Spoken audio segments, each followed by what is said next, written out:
পয়গম্বর হওয়ার পর, আমি একজন নবী হওয়ার পর জান্নাতের ভিতরে কিভাবে বসায় আমার জান্নাতে মেহমান হয়।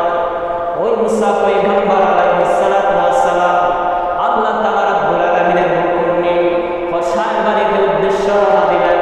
বসায় সারাদিন গোশতগুলো টুকরা টুকরা করে বিক্রি করে যখন সন্ধ্যা যখন ঘনিয়ে আসলেন, ওই বসায় অবশিষ্ট ভালো গোশতগুলো ছোট ছোট করে তার বৃদ্ধ মায়ের জন্য নিয়ে গেলেন। যেমন